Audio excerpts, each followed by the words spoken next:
not that this was the topic of the podcast, but I'm digging deep now. Is your fears of stuff inside the house, dude? You're crazy, like, no, I can't answer the phone. No, I'm not. If I see a ball around the house. Well, oh my God, true. there's a hole in the floor.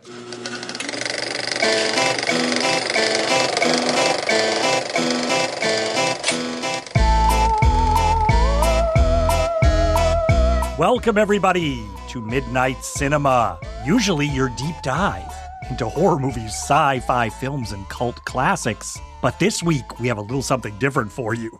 I am Art Hennessy in San Diego, California. And I'm Erik Rodenheiser in Salem, Massachusetts, hiding in my closet because I'm afraid of movies.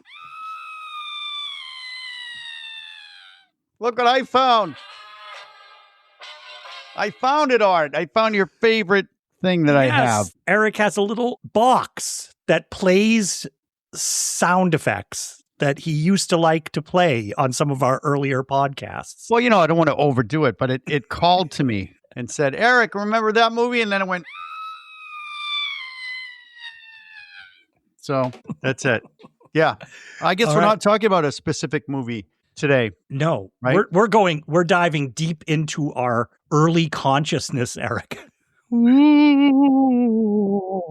We're going to unpack the reason that you and I do this podcast, the reason that we watch these movies, going back to the very beginning. We're talking about the movies that scared us when we were younger. Yes, and maybe a few even now. Who knows? But I'm very interested to know what movies scare people, because we pick a movie. It's not necessarily one that scared us, because I have movies on my list. I'm like, we didn't cover this in a podcast. But I'm always interested to see what movies just stuck with you, where you just can't close the shades, or you can't sleep without that little night light, you big baby. or you just can't sleep at all. Can't sleep at all. You have dark rings under your eyes, and your parents are wondering why you can't function or do your homework. Yeah. Why you have to keep those window shades open, because they turn into the shape of a person. So yeah, Erik. So this week in the cinema, you and I are up in the balcony under our sheets here. Yeah. We're turning on the projector, and we're going to see some things that terrified us as children. Yeah. Mm-hmm. Which not necessarily, Art, would terrify me now. And I remember talking about a movie before with you, but I'm not afraid of spiders, but I love movies with spiders in it, giant spiders and stuff. And one movie that had giant spiders in it, I was just so into this movie, not necessarily traumatized by it, but and then warning to everyone who loved the movie when they were a kid, don't necessarily hunt it down on YouTube and rewatch it. Let's do a flat out disclaimer on that, Erik. I will go out of my way during this podcast to make that distinction. I will be like, check this out, because it's actually pretty good. Or I was scared of this. You may remember being scared of this. It might not be worth your time to revisit this, right? Right. It might not be. But yeah, no, I think we should jump right in, Art. And yes, I'm going to tell you a movie that scared the crap out of me that we actually covered, as I take my socks off because I'm already sweating, thinking that something's happening. I heard the door open and I think it's Orsina, but she's not scary. So you'll be surprised, but Suspiria. We covered it in the podcast from 1977, not the new one. Because I grew up, I was a kid in the 70s. So did I see these then? I don't know. But Suspiria scared the crap out of me. Doesn't do that today, but I continue to enjoy the movie for what it is. But this is why I don't look out the window in the kitchen at night if there's no light coming from outside, because I'm going to see these burning eyes coming after me. And then I'm going to hear some horrible witch snoring like. So Suspiria, 1977, I think, scared the crap out of me when I was younger. Couldn't handle it. Yeah, Suspiria is a good one. We covered that. If people want to listen, we have a great episode on Suspiria, in depth into the movie, and it's really good. And on that podcast, we talked about your experience with eyes outside of window. If you want to hear Erik's anecdotes about that frightening moment for him, you can listen there. But we also talked, Erik, about this. I had it on my list here, my notes, because you and I both mentioned the trailer for Suspiria absolutely terrified us as children. Yeah, you and me both. But if you watch it now, you're like, eh. When you finally get the reveal, you're like, eh. But as a child, it was so scary. I think I told you I first saw that trailer at a drive-in movie in the portion between the movies where they showed trailers, and I it kept me up all night. The trailer for Suspiria. So you agree then? You and I both. We can agree on a lot of things, and I think one of them is you were scared of Suspiria when you were a kid. Yes, I was scared of it. Like you, though, I can't remember when I first saw it. I don't know when I first saw the whole movie, like watching the whole movie through. But I remember being terrified of the trailer and just the voice Suspiria that was on that trailer. Mm-hmm. And I would say highly recommend it for people who want to, first of all, listen to our podcast because it's cool. So I think if we both agree on a movie, if we both like, we both got scared by that movie, I'm going to give it a scream. So we got one scream. And we just lost a bunch of listeners. So like, if he presses that button one more time.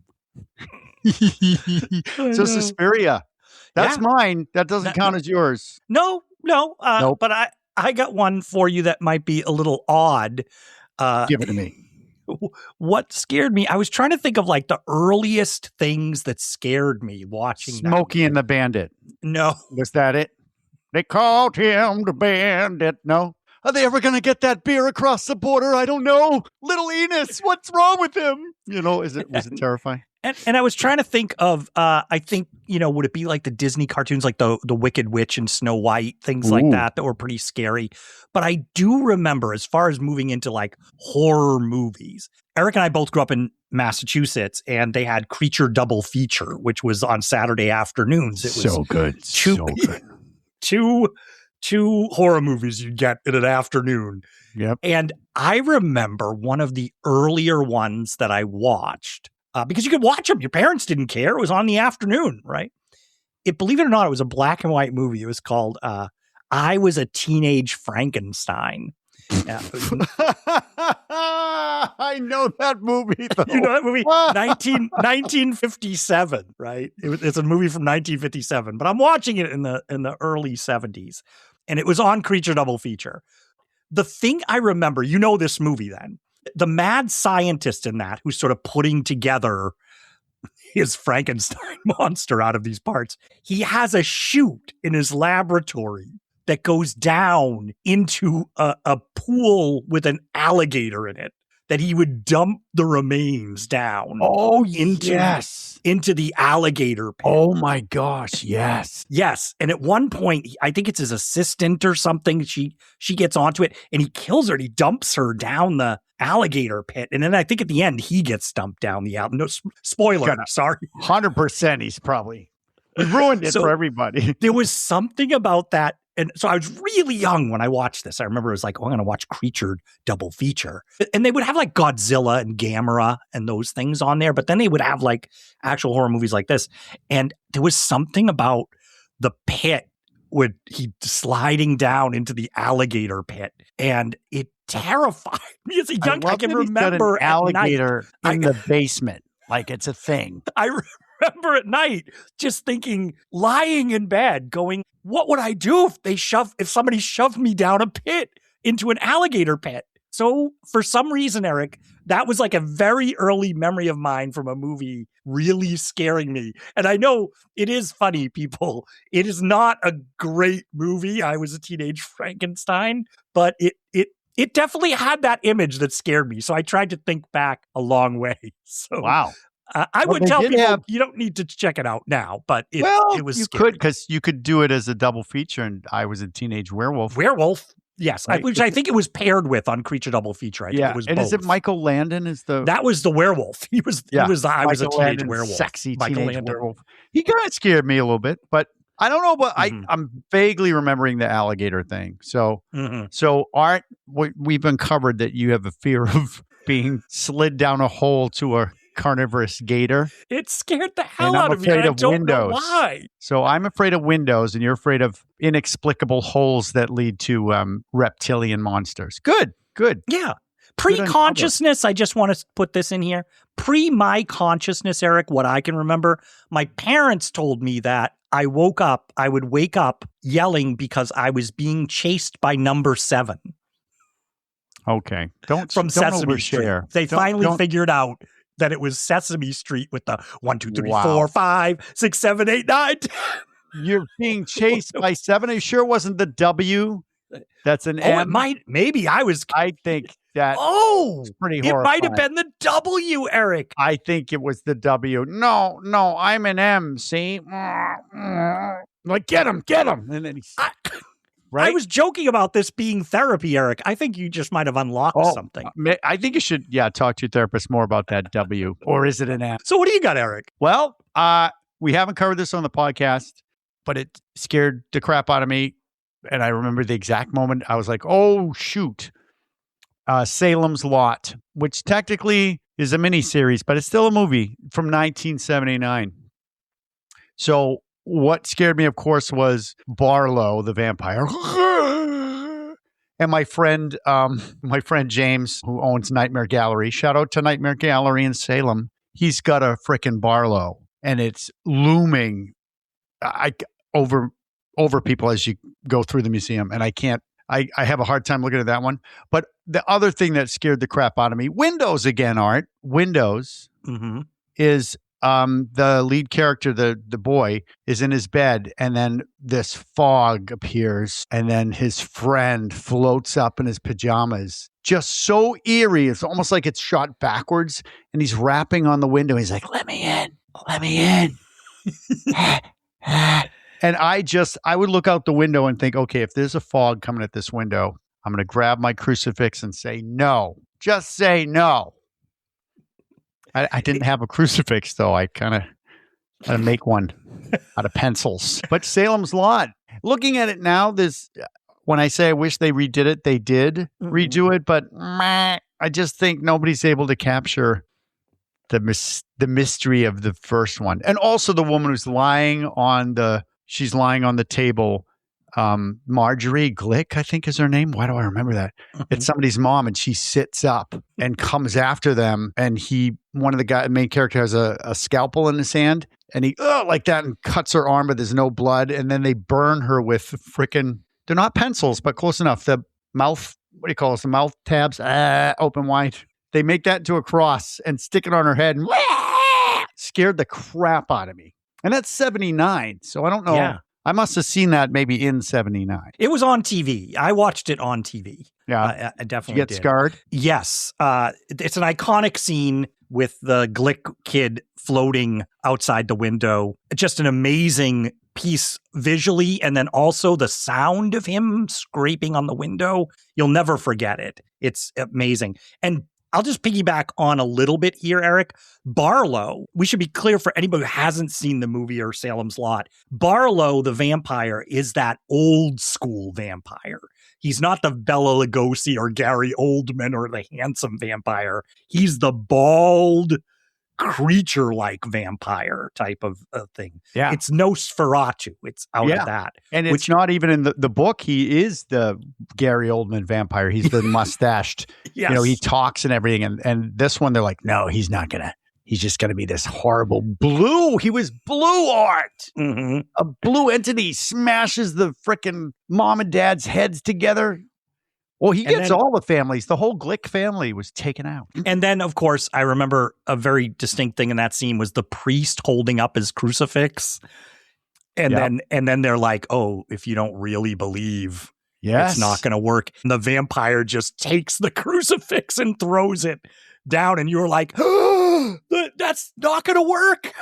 All the time. Super scary. You talk about holes in the ground is when they go to kill Barlow and they open up a door, and Barlow took away the stairs and put spikes at the bottom. And you're like, what? Yes, it's crazy. And the eyes of the, I'm getting shudders now. The eyes of the vampires. I wish I could see it now with my younger self eyes, because I watched all 3 episodes. Oh, So yeah. what was I thinking?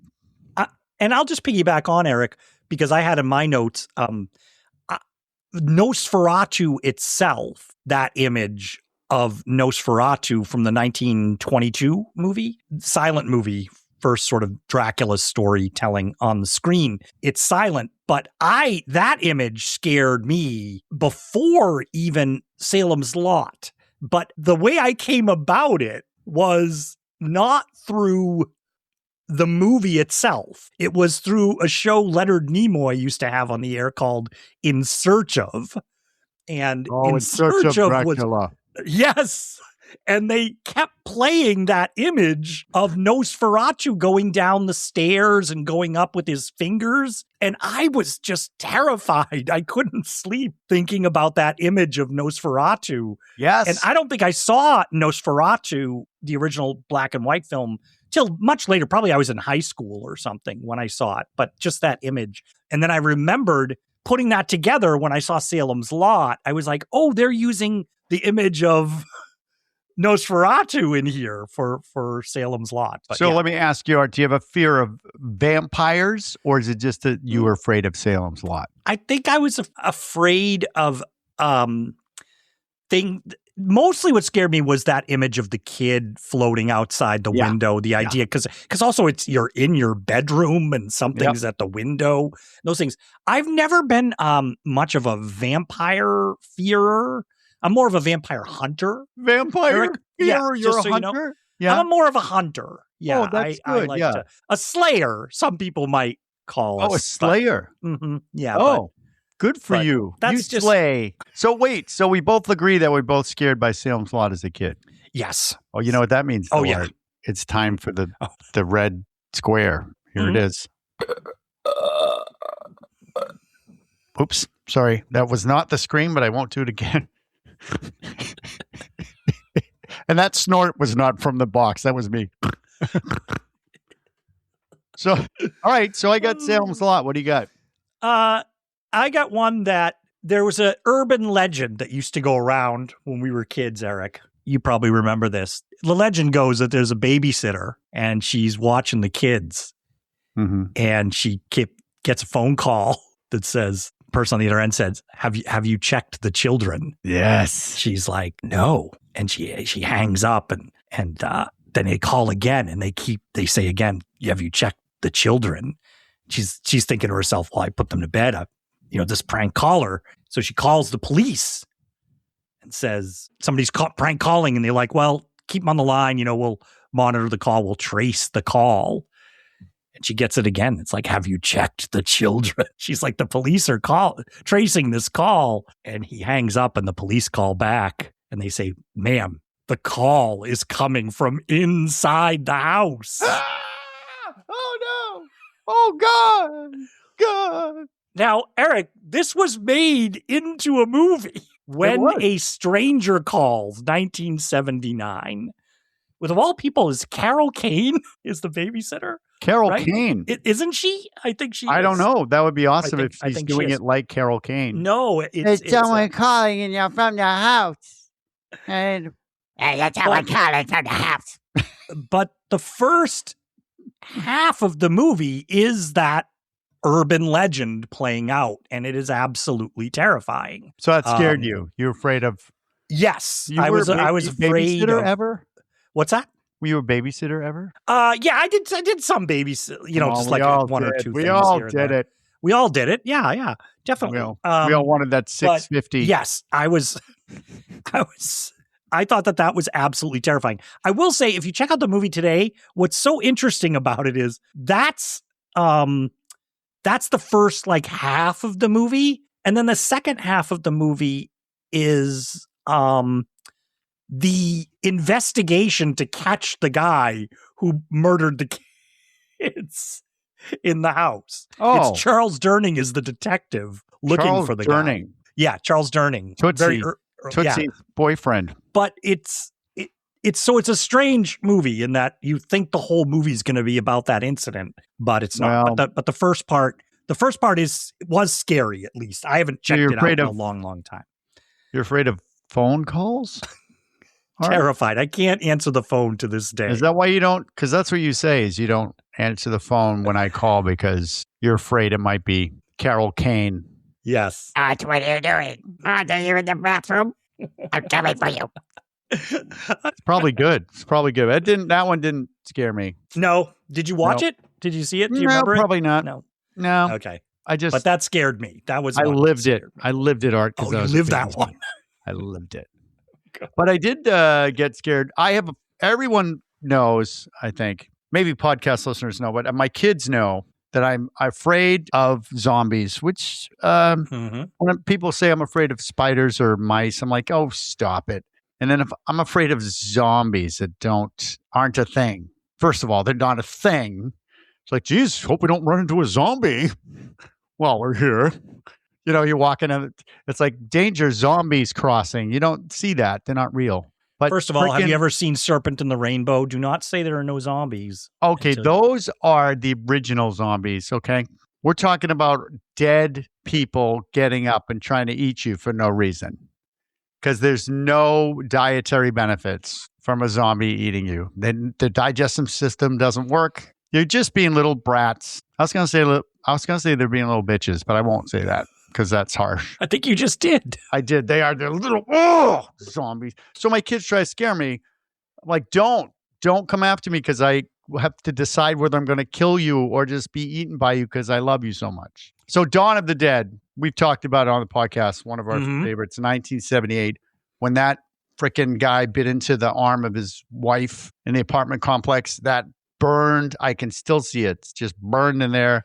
And I'll point out again, Nightmare Gallery. If anybody has a fear of anything, go there because he has probably any movie monster you can think of. And he had a whole setup, and he still does, of freaking zombies just waiting for you at the end, just staring at you. And I would always go by, when I said hi to him, I'd always go by to see if he had anything new. And when I passed by the zombies, I'd actually say, fuck you to the zombies before I left. So I've Dawn of the Dead scared the crap out of me, and I saw it in the movies. So if you want to hear all about that trauma, we have our podcast, Dawn of the Dead. Yes. And just to tack on there, as you remember from that, I said I saw Dawn of the Dead the first time I saw it was at a drive-in, and the double bill was Dawn of the Dead and Evil Dead, the Evil Dead. I'm going to say, Art, that your parents hated you. No, this wasn't my parents. I went with the teenagers. Sure. Yeah.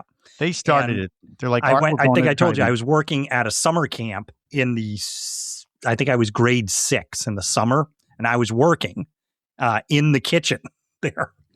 And we used to go to the drive-in because it was up in New Hampshire, and there was a drive-in. I think it was the Ossipee drive-in. People might know from New Hampshire might know what that is. Yes. And we went, and so then imagine watching those two movies, then coming back to your little kitchen crew cabin in the middle of the woods with nothing else around. Like you have to walk through the woods on a path to get down to the camp. And so, yeah, that it was terrifying. So I hear you, man. So and it was Evil Dead too. Evil Dead, which scared me. I'll just add on. Now looking at it, it's kind of silly when you watch the original Evil Dead, but some of the images of it were terrifying. Well, we actually may do Evil Dead. We may do some of these because I didn't realize Evil Dead was actually scary. I mean, the second one, they really went tongue in cheek, but the first one, I believe, was pretty scary. So just to be clear, you and I both agree that Dawn of the Dead scared us when we were younger. Oh, definitely. Yeah. Okay, well, guess what? Here's a scream for you. Oh, sorry. I am so sorry. I pressed the wrong button. That would have been a scream had I... Oh, there it is. Okay. Scared the shit out of me. Oh! So that was mine, Dawn of the Dead. And you can't say Evil Dead now because you already said it. Yeah. No, I wasn't. That wasn't going to be... That was just sort of an add-on to yours. But I will say one that scared me. This is now we're moving to the terms of ghosts. Not the movie A Ghost Story. Oh, so I was going to say that one has a little bit of scary in it. It stars an unusual person to put at the center of a ghost story. Carol Kane. No. A little more unusual than that. Michael Landon. No. I think you're going to know where I'm going when I say this, Eric. George C. Scott. George C. Scott. Now, Oh. so George C. Scott plays a man whose wife and kid get killed at the beginning of the movie. And then he moves into an old house by himself that is enormous. I have to say, this house is enormous. But, you know, it's the typical haunted house thing. You hear things, spooky things. But there's one thing that happens is a little ball, like a little ball that a kid would play with, keeps popping up around the house. And it will roll into the room and he'll look around. Where did that come from? And it's really getting to be scary for him because there's nobody else in the house. And at one point, he goes and drives to a bridge and he tosses it off a bridge and drives back home. And when he comes back home, he hears up in the dark of the top of his stairs, bump, bump, bump, bump. And that red ball comes bouncing down the stairs to land at his feet. And that whole idea, the imagery was terrifying. When I was a kid, that idea of that ball and where is it coming from and who's in the house, it was scary. Bonus for this movie, too, it has that kid's ball that's scary. Remember The Shining used this, too, right around the same time? But it also has the creepy wheelchair. There's like an grandma's old wheelchair. Yep. The old grandma's wheelchair is used for horrific effect in this movie too. So it's an all around sort of creepy ghost story. Funny to see George C. Scott in it because you wouldn't think that anything would scare him, that man. So yeah, that's mine. The Changeling is the name of the movie. I was going to say your build up, you're withholding information. Sorry, I should have said that at the beginning. The Changeling. Yeah, I don't remember much. 1980. Yeah. I don't remember much about it, but I do remember the ball. And just nod to George C. Scott in The Exorcist 3, which has super creepy moments in it, but didn't freak me out as I was a kid because I was older. So I'm trying to, in my younger days, I'm trying to just keep with those. But The Exorcist 3 has incredible scary moments in it. Has one of the biggest, I would say, jump scares ever in it. Distance from a distance. Yeah. It's not even in your face. You're like, what the like that. And clinking glasses still scare the shit out of me. Ice in a glass. Yeah, so the Changeling for you. So, Art, you seem to have a fear. Not that this was the topic of the podcast, but I'm digging deep now. Is your fears of stuff inside the house, dude? It's You're crazy, like, no, I can't answer the phone. No, I'm not. If I see a ball around the house, oh my God, there's a hole in the floor. You know, you got all that stuff going on. It is. All right. So, yeah. What do you got one for you, and I didn't look up the plot because I'm just using my memory, and I honestly don't know how it happened, but this is another Creature double feature movie where something happened and it turned normal tiny leeches, which are gross in the first place. You know, leeches, they suck on you. I don't like that at all. Attack of the Giant Leeches was exactly the name of the movie. It is 1959, and I saw it on Creature double feature. And when you hear that title, you're like, are you serious? Just stay out of the water, dude. I mean, what, are they going to come on land? No, they're going to dry up. But they were giant leeches, and they would freaking latch onto you and pull you down to their underwater lair. What? Yeah. But I just remember that the sound that scared the shit out of me for some reason was the sound of the leeches. And it would go like this. And you could recreate that sound by taking a stick and walking by a picket fence and making the stick go up and down. And my brother and I would scare the crap out of each other by doing that. We're like, look, it's the leeches. And I remember one person getting, sucked on and pulled into their lair like it's a mermaid grotto. But yeah, that movie I was afraid of giant leeches for quite some time. Yeah, that's interesting because I had that as an image that I was tracking down because there's at one point where do they grab two people and they're pulling them from the shore into the water? Yeah. Yes. Because they can't get that you. That image, I remember it, that they're pulling two people away into the depths, I guess. Yeah. I just think, if you had a big jar of Morton salt, you're all set. They start coming after you, just throw it at them. They go, leeches. Giant leeches. Attack of the giant leeches. Yeah, so that's good. Creature double feature, giving us some terror. Which would probably have if it was a double feature. I'll wait for yours, but my next one I probably saw it the same day. Probably went, oh, come on. But yeah, so what do you got? My next one, it's so funny that you mentioned that I'm scared of things around the house. Yes. But there was a movie, it's 1977, called The Pack.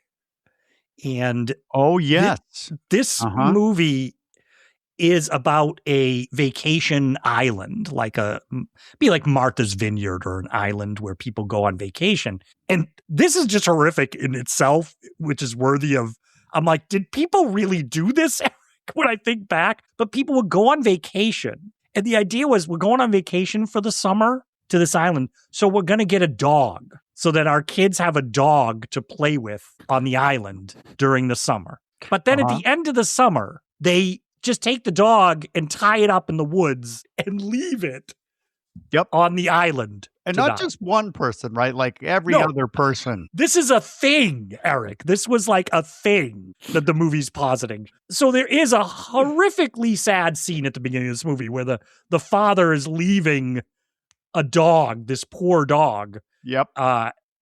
And what we learn is they've been doing this for so long that now in the woods of this island is a pack, as Eric said, everybody's doing this, a large pack of dogs, not wolves. These are dogs like you'd have as pets. And they are a pack like wolves. And there's one that's the leader. And they start to attack humans on the island because now it's the off season. And they're hungry. And this, for some reason, just terrified me. The idea of being torn apart by dogs, because you see this happen a number of times in this movie. Yeah. And I remember that movie, The Pack. There was was it like a blind guy was in his house and they bust through the windows and they're tearing him apart on the floor. And there's one instance I remember where a guy in a jogging outfit is running away from them and he gets to the edge of a cliff and they're coming. You see the dogs are coming after him and he decides, I'm jumping off the cliff. He jumps off the cliff because I was like, good call. Because I would rather, even at a young age, I don't get torn apart by those dogs, man. And that just scared the shit out of me. Those dogs. And when I would walk through the woods behind our house where these high-powered tension lines were and stuff, and I would always just be like, are there dogs out there? Like the people left and now there's a pack of wild dogs? Like what's going on? So keeping in my theme, Eric, domesticated pets frightened me. Wow, you got domesticated pets, and I've got animals that were once small but are now unreasonably large, right? Because I have to this wasn't part of my plan, but I don't know if you know, Art, but speaking of islands, on an isolated island, a small group of people is terrorized by giant, voracious, wait for it, shrews during a hurricane. Does that sound like it's a horror movie? Shrews. It sounds like something we'd screen here at the midnight cinema, my gosh. Eric. We could. It's only an hour and 9 minutes. And you saw this. Where would you have seen this? Creature double feature. Thanks a lot, Creature. So 1959. What's the title? Is it The Night of the Shrews? No, I wish it was. It's The Killer Shrews. And no, it's not I don't remember that one. It's not a movie about, gosh. 1600s women Hamlet style. It's not a Shakespeare thing. It's not Shakespeare. No. Yeah. So I happen to have This was Shakespeare's first draft, Erik. Oh, it's my cat. Speaking of killer shrews, there you go. Oh, Hello. Try again. That could be scary on its own. Oh, she just hit you. She just oh my God. attacked me. Oh, well, Finley, you have 10 seconds to answer. We're talking about movies that scared us when we were kids. Okay. So do you have one? Yes. Get over here and tell me. What really scared me as a kid was Poltergeist. I really didn't like that movie for 2 reasons.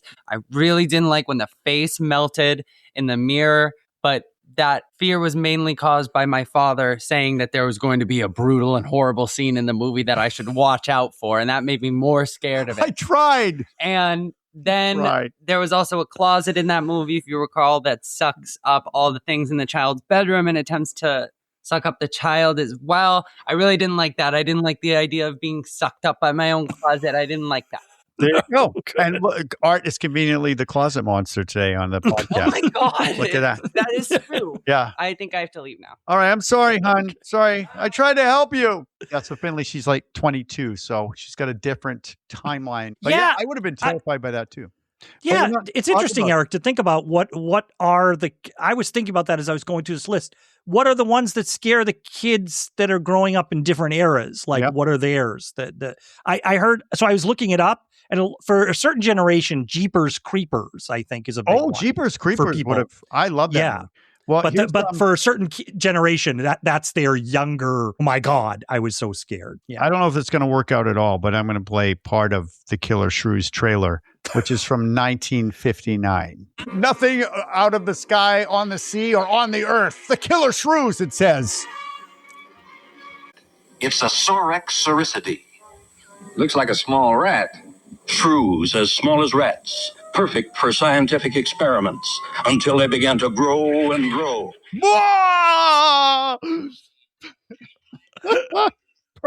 Perfect for scientific experiments, until they began to grow and grow. Sounds terrifying. They're shrews, Art. But you less than 2 inches long. It's like why did they pick shrews? But this, Erik, brings us to a thing like you're talking about animals, and that is a whole subgenre. I brought up the pack. Yeah. Right? This is the same, Art. This is the same thing, because the thing that sticks in my mind is they're trapped in the house of these killer shrews, which are now the size of dogs. So you have to picture a shrew 2 inches long. It's like, they're apparently vicious. I don't know if you know that. But so now they're dog sized, and they're basically dogs with, for lack of a better term, rugs on top that, like, they put a fake bearskin rug on the dogs, and they figure out they're going to go in a box, turn the box upside down, and they're going to walk the box from the house to the boat to get away. And the shrews are coming after them and trying to get inside the box. And I was terrified. So it's very similar to your pack thing. Yeah. But I didn't think at any point that shrews were going to grow to enormous size and have an attitude. Well, but that was it. That movie scared me. I was afraid of trying to get out of the house. My fear is out of the house, I guess. So there's a whole genre, Erik, that, these things with, like you said, creatures growing larger, spiders, obviously. But also, I don't know if you remember, like, Food of the Gods was one. I loved it. It's terrible now. It is terrible.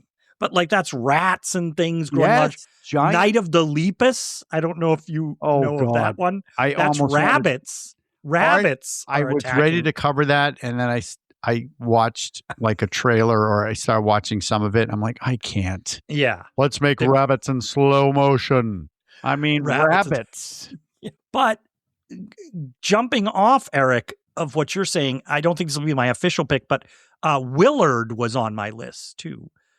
Willard. Yeah. A horde of something is always scary. A horde of something. So yes. I'll just rattle off. Yeah, Willard is about a young man who has a special relationship with rats.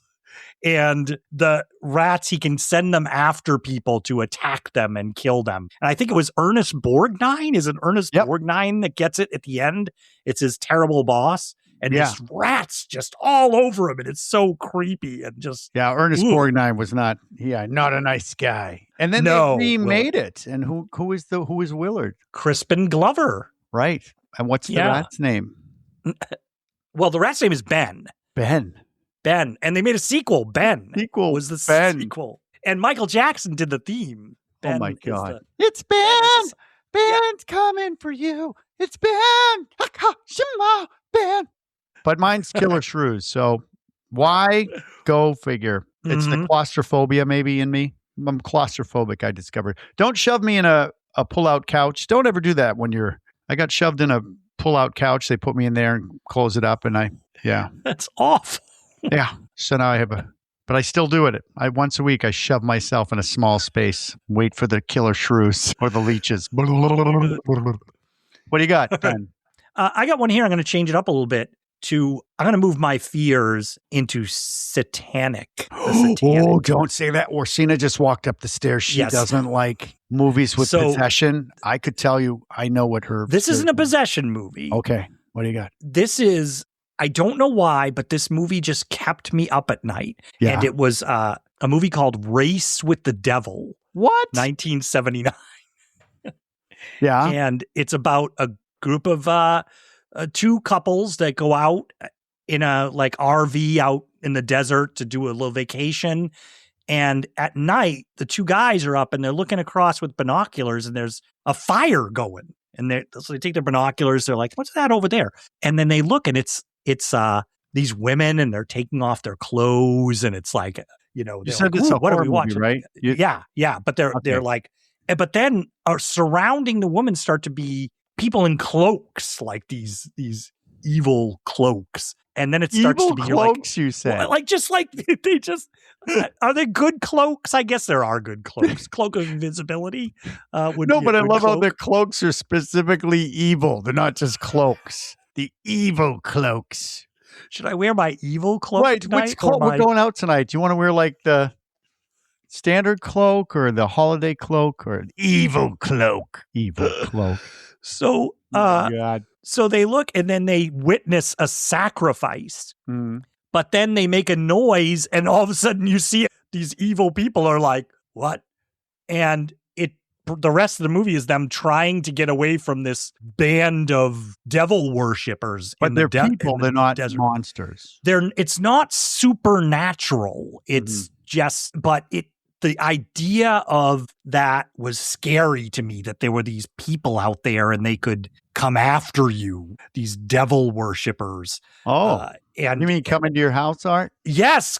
No, I'm talking about when we go. You said yes pretty quick, though. You said yes pretty quick. Now I know why you live on the second floor. Right. I don't even own a Ring camera, so it's like, wow. So what's it called? It's called Race with the Devil. Stars Peter Fonda. But Peter Fonda. Yes. Yeah. Orsina's going. I think she's going out for a walk. I hope she doesn't get attacked by leeches or shrews or zombies. But I could tell you, this wasn't supposed to be guest starring, like celebrity appearances on the podcast. What scared you? But Orsina, come over here. Come here. We're talking about movies that scared us when we were little. Hi, Art. Yeah. Hi, Orsina, everybody. So I know the movies the movie that scared you the most, but we're going to say it on the count of three, and then you're going to tell me if I'm right. Ready? She's already grimacing. Wait, don't you? Movie that scared you the most when you were a kid. Wait. You can't? No, I'm counting down. I know. I can't remember the name of it, but I. Oh, then it's wrong. No, wrong. I know what Ready? it is. Okay, 3, 2, 1. The Exorcist. Exorcist, yes. Whoa, I was right. Yay! That's perfect because I just was talking about how satanic movies are pretty scary when you're a kid. Applause. Art hates this thing. I still am Exorcist. Very freaked out by like demonic possession movies. There you go. And Erik, Erik's a funny person and he's entertaining and jokes around and I can take all kinds of jokes. But when he puts on a demon voice and pretends to like, I have no tolerance for that. I'm like, shut up, stop it. Stop. Like, I can't even, I'm like, stop it. And he knows it gets me and he'll come into the bedroom and he'll look at me with crazy eyes and I know he's going to like talk like a demon and I can't take it. She was reading it and she got one chapter in. She's like, I can't do this. And I was like, Why not? Would you like a balloon? And she's like, shut up. And I was doing the dumb one, the Grover it. Why? I am near and now I'm far. But so I knew it, The Exorcist. No, you. Yeah, so she's afraid of, she doesn't let me do satanic voices. But yours was satanic people. And I'll just tack on to that, Eric, just because we're on the same thing, is this is not a horror movie, but it scared the hell out of me in this vein. Helter Skelter. You can't add more art. You just no. But I'm just saying in the general idea. Me too. I didn't like that at all. Or Henry, Portrait of a Serial Killer. Forget it. Forget it. Yeah. And that guy's a nice guy. He's what's his name? He's like does comedy now. Rooker. Oh no, not Rooker. No, he's not a nice guy. He is, but yeah, Rooker. I picture him like talking like this, and he whistles, and then his freaking arrow starts killing people. Yeah, it's Rooker. It's not the other guy. Yeah. So if you guys just The Exorcist, any Exorcist or Exorcist 3, watch those, but the other ones, forget it. But Eric, can I just ask you before you go on to yours? Yeah. And I hope I'm not ruining it. The Omen was a scary thing, the idea and the vibe of it, but I can't remember what was I really scared of? The Omen? What was I scared of in The Omen? I mean, because devil, it was because he was the devil is coming. He was the devil's kid, yeah. He was, but what when I think about it, I'm like, was I scared of him, or was I scared that I would get like a plate glass dropped on my head and get my head cut off? Or right. Yeah, well, I don't know what makes it scary. But we could do that in another podcast. Because The Omen 2, in my opinion, is scarier. Yes. Well, that has a scene in it that freaked me out. Yeah. But The Omen 2, I don't like people trapped and suffocating either. It's that couch thing. It's that freaking pull-out couch. Yep. But speaking of then demons or supernatural and stuff like that, so I'll see if now I think I should have done this ahead of time. But I think here, let me. Oh, is that how you spell it? Yeah. Okay, here we go. Ready? Here's the short version. Ready? A New York fashion model's old brownstone houses a sinister evil. That's it. But really, I know where you're going with this. Yeah? I know where you're going with this. Yeah. So this movie from 1977 about a person who moves into a house with kooky neighbors and realizes, oh my God, there's someone on the top floor guarding the gates of hell, and the whole place is lived in by ghosts, except for her. Her real estate agent is an asshole. That's what I think. So you want to say the title of this movie? It's The Sentinel from 1977. Mm-hmm. And I'm getting goosebumps now because I still can't handle when I'm looking up at the ceiling and there's a noise that I can't identify, because like I said, it's a woman who gets a place to stay really cheap at this brownstone in New York. And it turns out to be the gates of hell happen to be right here, and they have to be guarded by a sentinel. And so I won't spoil the ending, but you guys should see it. So the scariest part is her dad died, and he's dead. He's long dead. And she's in her room and she's seeing the chandelier. I think this is my child memory now, but the chandelier like shaking. It's like, ooh, and then nobody lives above her. So she goes up there and she's got a flash. Oh, I'm getting creeped out already. All right. Oh, she's got a flashlight and she's in one of the, it's getting me. Oh, she's in one of the empty rooms, and behind her is a doorway, and her naked dad walks behind her in the doorway, like, ooh, just for us. And I was like, oh. And then she turns around and he's right on top of her, her dead, naked, elderly dad. Oh, scared the crap out of me. And she stabs him with a knife that she has. She has a kitchen knife, and he dies. And they go up there and he's not there. But that to me, that was freaking scary. And I still, honestly, everybody, I'm still getting goosebumps from that scene. And I watched it again and I was like, oh, it's all right, I guess, but couldn't sleep after that. I was going to ask you if you had seen it recently, because I know this movie. I saw it a long time ago. Didn't see it when I was a kid, I think. I saw it a little later. I was aware of it from the trailers and stuff, but I probably saw it later. Is it worth checking out then? Oh, I think. Yes. If you like that old school, what you were just talking about, Exorcist and what's the one with the phone call? It's those When a Stranger Calls. So it's actors from that time, because one of the people in the movie is Burgess Meredith. Hello, my dear. Welcome to the apartment. We're so nice here. And also Chris Sarandon is the husband. Okay. Of the girl, or I think they're married. Yeah, Chris Sarandon. Yeah, Fright Night from Fright Night. So I would definitely check that one out. It's just too. I don't even want to look at the images. I'm not gonna. Nope. I got my IMDb out. I'm not looking. I'm not gonna look at that old dead dad. So creepy things like that, ghostly, creepy things scare me. Okay, I'm gonna go creepy here too. Okay. I don't know how you feel about this stuff, but. We're going into the realm of ventriloquist dummies here. What? Because I'm going to bring up. Don't. I'm going to bring up the movie Magic. No. From 1978. Really? Yeah. You're afraid of a giant Anthony Hopkins head. All right. Good for you, man. Yeah. First of all, the trailer was scary. The trailer was really scary. It was a ventriloquist dummy doing a little rhyme to you, and it ended, and his eyes sort of go side to side. It's a little bit of a bait and switch, because the movie, I'll just say this up front for people, you're not going to see a talking ventriloquist dummy in the movie. It's no Chucky.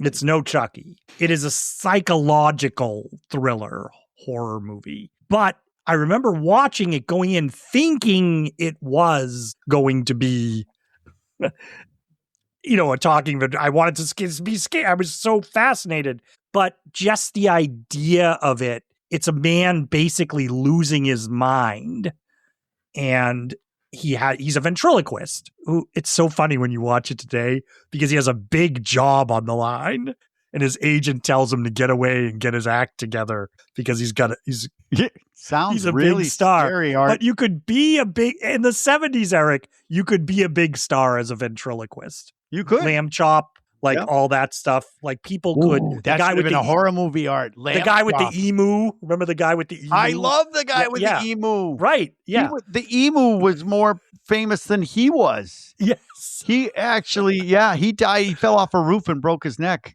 That's how that guy died. There's a documentary on it. Oh my God. There's a documentary on it. Everybody stop the podcast and go see it. Oh my God. I forget what it's called, but it's the guy with the emu. But the emu was great. But you could have... Go ahead. You could have a career as a ventriloquist. But Anthony Hopkins plays this guy, and Margaret plays the woman in Margaret. it. Yeah. Yep. And it's a sort of doomed romance. He's crazy. And Erik, Burgess Meredith, who you just brought up. No! Burgess Meredith plays his agent in the movie. See? Wow, Burgess Meredith. With a big stogie. With a big, huge stogie. Yeah. So, but it was creepy because you're always looking, he's always looking at that ventriloquist dummy. It's looking at him from across the room. And he does talk to it, but it doesn't answer unless he's actually using it. Well, yeah, because he's the psycho. It's super creepy. So, Anthony Hopkins. Magic 1978 was a movie that scared me. Okay. Wow. Funny. I don't think the stuff that scares me scares you.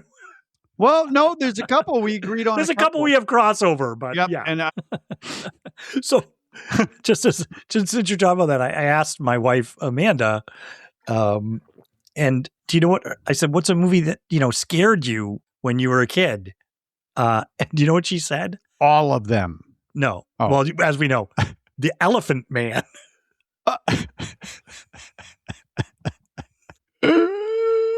Mister, why is your head so big? I love it. It's one of my favorite songs. So the Elephant Man, it really scared her. It's a freaking scary looking character, poor guy. Yeah, I think when she was a kid, that really scared me. And I said to her, Amanda, he is not a monster. He is a human being. He's a man.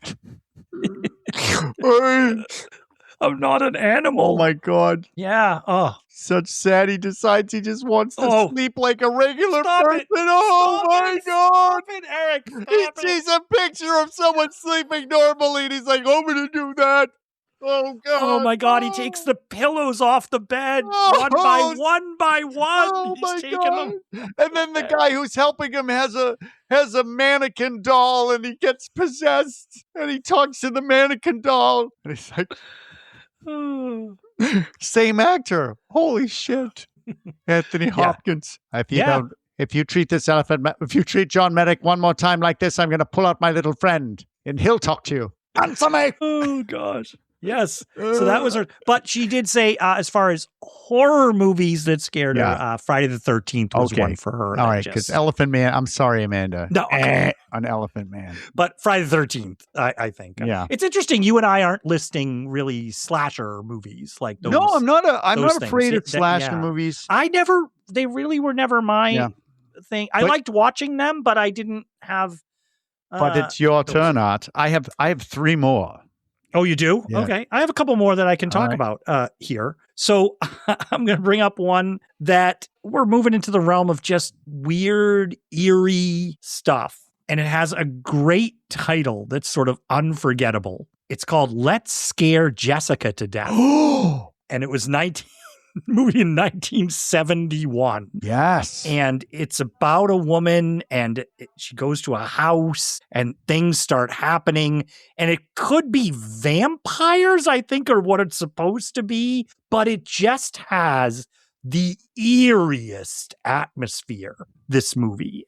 And she thinks there's people that come and go, and it ends on the water in a boat, and it just creeped me out. So it's not like there are scares like and things like that, or jump scares. It's more of just the atmosphere of it, and you don't know what's happening, and it's mysterious and creepy, and it's sort of in the realm, would you say, of folk horror in a way, but has that 70s haunted vibe to it.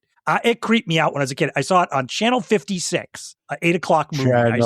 That's Creature Double Feature, man. Yeah, but it wasn't Creature Double Feature. It was 8 o'clock movie because it was on during the week. And I remember I was watching it. My parents, I think, were not paying attention. And I was like, let's scare Jessica to death. Let's scare young Art to death. And it's a scary sounding movie, too. And I remember when the taglines, when the voiceovers like, let's scare Jessica to death. You're like, oh yeah. Yeah. It's a creepy one. Like I said, it's interesting to watch it even today. I think there's a lot to like in it about its production design and things like that. It's not as scary, but it's her good. Friends trying to not to give it away, but there's a whole element of there's people who possibly are doing this to her. It could be, could be supernatural. It could be people are trying to F with her. So yeah, it's a really eerie, scary movie. Got a great poster, Erik. She's on the edge of the rowboat, and there's two skeleton hands on the edge of the rowboat coming up. It's a great poster. It's scary. It's not what you think, but it is scary. Yeah. And those folkish horror movies like The Other and things like that would scare me too. I didn't think I saw The Wicker Man when I was young. I didn't see that till later. That was haunting for me. It's sad for me, The Wicker Man. Yeah. But, okay, so trilogies. Trilogy of Terror. Shout out to Mike Bailey, who I talked to some of my friends like, what scared you as a kid? And he couldn't come up with anything. But he did say he was freaked out by Trilogy of Terror because somebody put the doll on his desk one day when he was trying to find out about the movies. Like, you guys remember that movie that with a killer doll? And it scared me as a kid. And then somebody pretended they did and then put the doll on his desk. But you can hear all about that on our podcast, Trilogy of Terror. Is that one of yours? Is that Trilogy of Terror? Is that what you're saying? Okay. It's another trilogy which I didn't know was a trilogy, called Black Sabbath, 1963. Oh, and this one that I don't even remember the other two stories, but this story called The Drop of Water, and it concerns a nurse who steals a ring off a dead spiritualist, only to have the corpse seek revenge. And it is. I'm also getting goosebumps again, just like the Sentinel, because the corpse of the dead person is on the bed, and it's the nurse is supposed to, take care of the corpse, and it's got its eyes wide open. It's an elderly woman, eyes wide open, like super wide. It's a mask. It's not an actual person. And the teeth are like this, like one's up, one's down. And she's wrinkling. She's just looking at you like this. She's staring at you. Right? Oh my God. And she closes the corpse's eyes. You know, you close the eyes and then she looks over and the eyes are open again. And the corpse ends up coming after her, but it's not moving its feet. So it's probably so it's gliding almost. Yeah, it's probably like on a dolly. But when that came towards the camera, I just lost it. And now we might cover that. Black Sabbath, 1963. I don't even know what the other two are about, but I think Boris Karloff is the narrator. Like you'll appreciate these 3 horror movies. Coming up next. He's our little crypt keeper host. Yes, between them. Boris Karloff with an incredible lisp. Yes, and it does match up with Trilogy of Terror because when Erik and I covered that, by the way, the movie Trilogy of Terror. If any of you want to listen on a great that's one of my favorite podcasts we ever did. But the odd thing about Trilogy of Terror, just like this, you said you don't remember the other 2 segments. You just remember the one about the little possessed maniac doll. Yeah, I mean the other 2 aren't. I mean, no, there's nothing to really commend them, but it was funny Sabbath, when you were like, this one, you really remember that one. Yeah, Black Sabbath has a couple others, some about vampires and something else, but it might be worth showing it at our seminar. You know, it'd be a 3-fer, or you know, what's the one I was scared of? Taming of the Shrew. Oh my gosh! So that's mine. Black Sabbath, but officially the drop of water, because there's a drop of water that is happening all the time, like that. Scary. Okay, so here's one that I'll bring up that scared me, and it's a very odd one, but I don't know why it used to keep me up at night. It's a sci-fi sort of eco horror movie. Ooh. Called Phase 4. It came out in 1974. And what it is these guys are in the middle of the desert. So nothing around them. They're just isolated in the middle of the desert.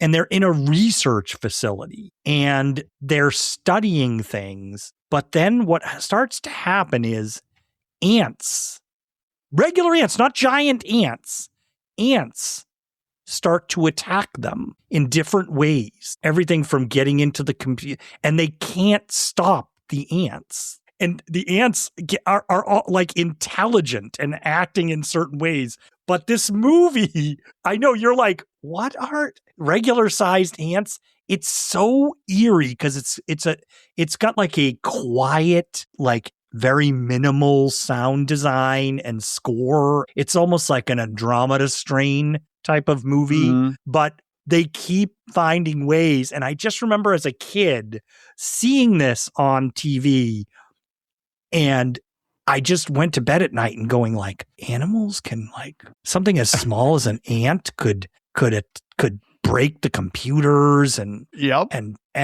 do all this stuff. And then at the end, they're like, they dig a moat around the thing, but the ants are like finding ways to get across the moat and stuff. So it just sort of relentless. That's the one about fire ants, but that was different. That might be different. Yeah. Yeah, but the fire ants. But this was Phase 4, 1974. I have not seen it since, so I'm scared to recommend it. Wow. I will have to. I remember images from this movie very distinctly, but it had that almost too like Alien 1979, that isolated, you're in space in Alien, but they're in the desert. So they're not able to get away, sort of. They have to wait for pickup or something. I can't remember. But it's very odd and creepy and weird. So just to be clear, Art, the ants are trying to get into the house. Okay. Yes. So. And when we first moved here to California, to the place we live in now, there were ants that I could not stop.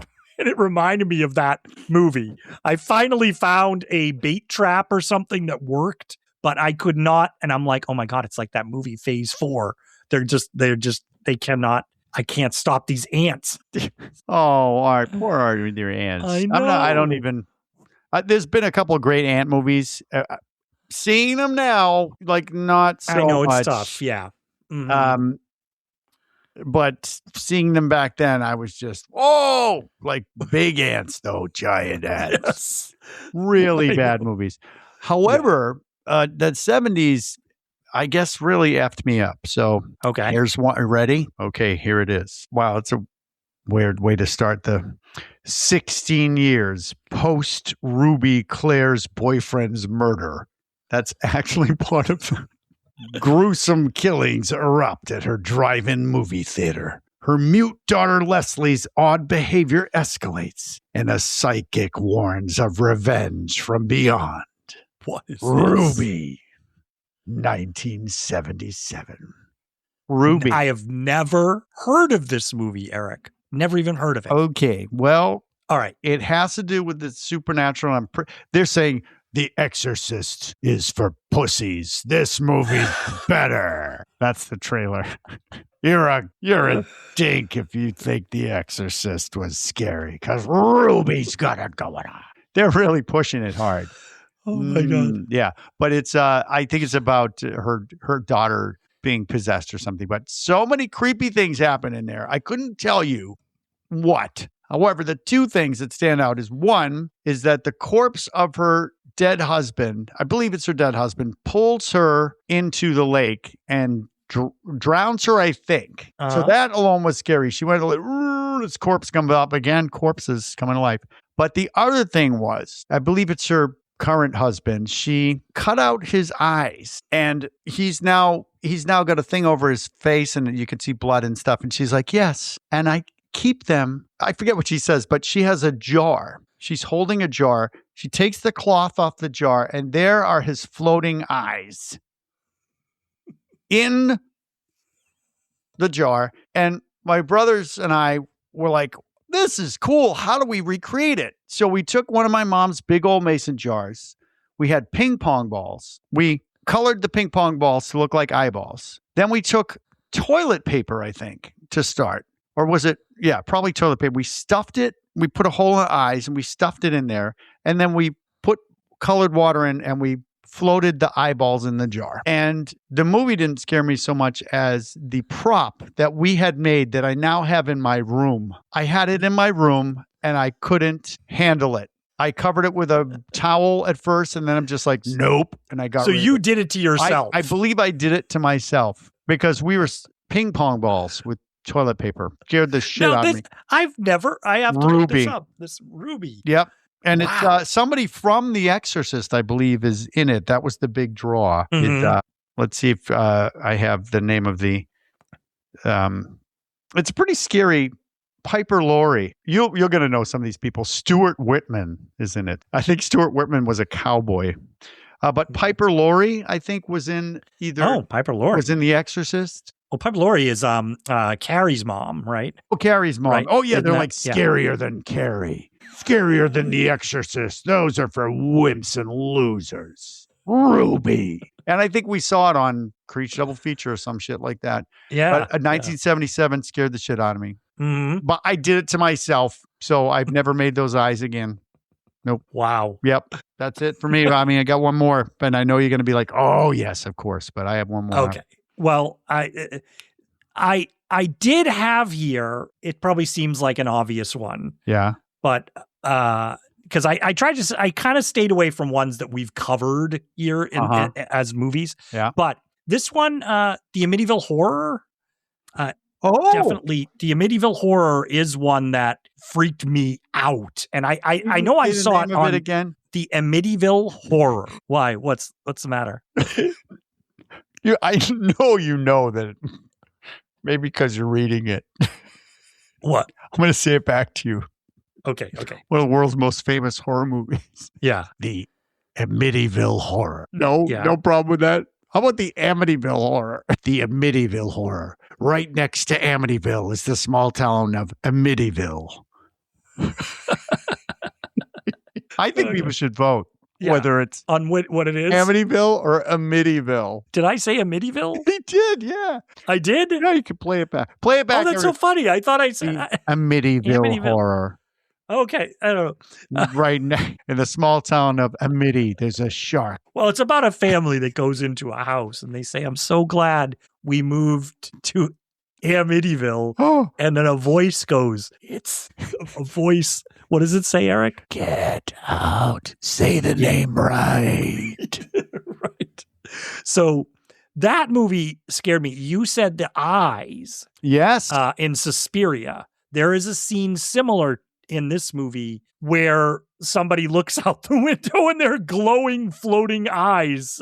And I rewatched this movie during the pandemic, so a few years ago, and it got me. That scene got me again. Really? Like the original? Totally. Yes, the original. I Wow. watched the original, and it's good. There's a lot in it. You forget a lot of it if you haven't seen it in a long time. Yep. But there are definitely things that are really scary in it. I agree because I think Orsina also would have, that's probably her second scariest one because the pig eyes. It's like what you don't see sometimes is what's scariest. And then of course the flies in the house and the pig and the it's like voice. Jody, was it Jody is the name of the pig? I think the kid was saying it's my friend Jody, and I don't get the pig thing. Yeah, I don't know. It's just weird stuff. Yeah, but it's very interesting that it doesn't completely hold up, but it's all right because I think the cast really does a lot in it. They put themselves into this. They went with it. But it's as a kid, that whole idea of a haunted house. Yeah, and they move just in. freaked me out. Well, yes. The thing that freaked almost everybody out was based on a true story. Yes. And you're like, okay. Yeah. Gotcha. Yeah, it's the Warrens, for those of who don't know, the Conjuring now, all the Conjuring series, this was them. Yep. And we even, I think at the Conjuring 2, that movie, at the beginning, we sort of see the But house. in the Amityville Horror, I think like the guy that lived there before killed his family, or did he kill his family? I forget. But there's like Amityville 17 out. You can see any. I don't think I've seen any of them, any of the sequels. No, there's probably no reason to. There's one where they don't even go to the house. They bring a clock. They have a clock from the Amityville house, and the clock is possessed. It's like, wow, you guys really are trying to bring this back. But here's I think I'm gonna. So end you got on one. This one. You got one last one here. Yeah, I have a couple, but I think you know what? I'm gonna end on this one because I know.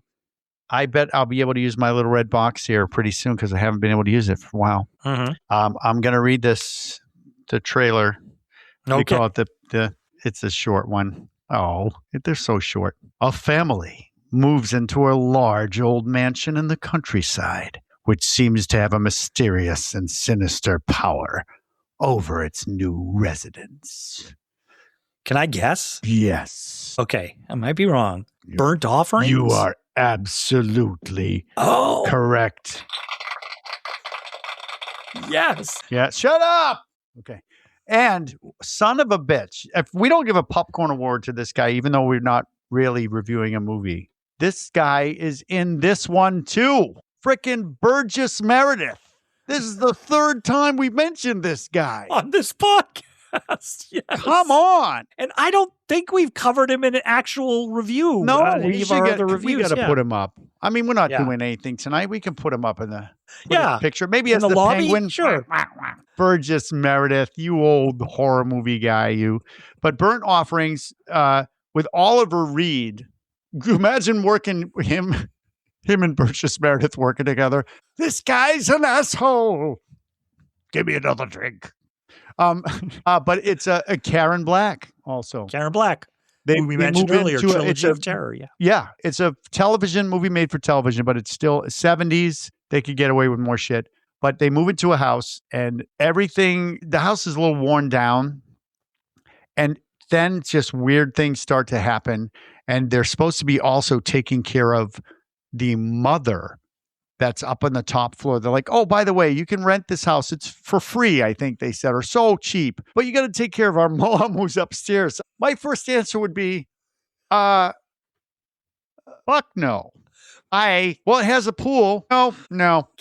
She never comes down. So it's okay.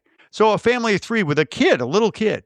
move in there, and then horrible things happen. I'm not going to spoil it because it's so effing scary. But I know, Art, that you know that the terrifying thing for me in that movie, which I bet you will agree with, is that the husband has this trauma from when I think his mother died at the cemetery, and there was a creepy freaking hearse driver. He was the creepiest ever man in the world. He looked like Lurch if Lurch was anemic. Or he was suffering from like an eating disorder, and just these horrible teeth and the glasses. You couldn't see his eyes because he had dark sunglasses, and he was the hearse driver. And he appears several times in Burnt Offerings. And now I'm getting the goosebumps again. He scares the shit out of me because there's one scene where Oliver Reed hears, like, he's an adult, full-grown adult. He hears the hearse pulling up. He's like, and he's stuck on his bed, and he can't move from the bed. He's like, and he hears something coming up the stairs. I'm so Art. I don't know if you can see. Eric's got goosebumps. Oh my God. And I can see them in his HD camera. Yeah. He hears it's 4K. And then the door flies open, and there's the guy with his mom's freaking coffin on a rolly thing, and he pushes it towards Oliver Reed, and I just lost it. And it's just Burnt Offerings. We're probably going to cover that. I think we are. But we've circled it a few times. Did that scare you as a kid? Oh, that movie, yeah. That kind of freaked me out as a kid. We talked about that when we did Trilogy of Terror. Here we go. We mentioned it. Okay. Yeah. That's the last one. Burnt Offerings. But I will say creepy hearse/cemetery attendants. That was a thing back then when we were a kid. I'm thinking of Phantasm. Yeah, but the tall man has got nothing on this guy. Tall man would be afraid of this guy. He'd be like, no. Do you want to meet him? No, boy. Keep that guy away from me. This guy doesn't even talk. He just smiles at you with no lips. He's like, hey. I don't even want to look it up. I bet it's on I can't. You want to see me get scared? I know you do. I'm just going to, I just happen to have images. So I'm going to see if there's an image. I don't want to do it now. I'm having an issue. Oh, there he is. Oh, God. Oh, you son of a bitch. Oh, Eric. Oh. There he is. He doesn't even look scary right now. He looks like, no. He looks like, what's his name? It plays Batman. Adam West, yes. No, not Adam West. He looks like Christian Bale. Christian Bale. He does. Yes. He's like, oh, I'll be your chauffeur. He's scared. Yeah, I can't. I got to shut it off. He's gone. Well, I'll give a quick shout out to a couple people. Some of our fans, I was like, oh, I'll give them a call and find out horror movies. And they had nothing. John Perry, who loves, he wants us to cover like Aliens, stuff like that. Sorry, John, we haven't done it yet. But he said he was too much of a wimp to watch movies. So his first horror movie was Nightmare on Elm Street Dream Warriors. Wow. That's from late. 87. Yeah. So that would be we're in high school. Yeah. Was that scary? No. Then it's back in the saddle again. I'm so funny. I'm Freddy Krueger. Thank you. Guy in a wheelchair. Get it? Yeah. Freddy was already. He was. Yeah, he was terrifying in the first one. Mm-hmm. Absolutely. And then our friend Dwayne, we gave a shout out last time for Green Slam. He said he's not afraid of anything because he said he lived near Stephen King. So he was like, I don't care. A big Stephen King fan. So, but he said Motel Hell. Oh, I know that movie. Motel Hell. So I texted him back and I said, my meats, I used, what did you use? Preservatives. Just that could be one we could cover, but it's I guess a comedy. Yeah. But it is creepy. It is creepy. Yeah. But I guess when you're a kid, you just never know. Like you saw some of mine, I was scared of ants. Yeah, you're scared of ants and things coming into your house. I'll just shout out just a couple that were on sort of also rans, but I remember they didn't quite fit into the mix of what I was doing here. But Little Girl Who Lives Down the Lane with Jodie Foster was one that kind of creeped me out. That was a scary one that did that. But not as it's in the vibe of Let's Scare Jessica to Death, in that sort of realm of scary vibe. Here's one that right around the time of I Was a Teenage Frankenstein, you might know this one, The Screaming Skull from 1958.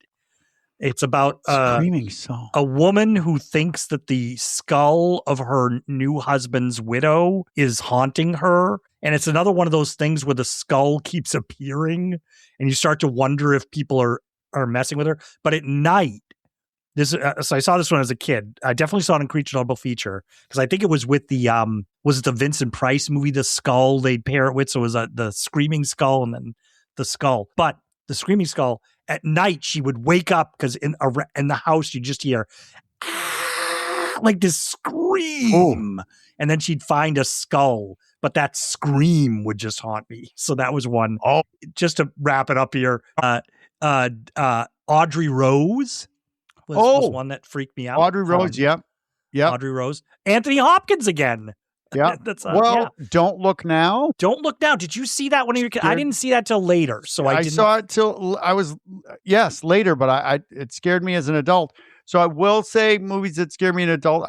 Now that you've added some, I'm just going to say my kids, I think they laughed at me. They're like, Dad, this isn't scary. Or maybe it was just Finley, but I had wicked trouble with It Follows 2014. That's a creepy one. It Follows. There's an entity that once it's like transmitted sexually. Okay. And then basically this thing follows you and you're the only one that can see it until it reaches you and then it kills you. It doesn't chase you. It just follows you and it doesn't run. Shape. It just walks. It takes the shape of different things. And I think I said this before, but I was afraid of a mummy that would be walking towards my house for some reason.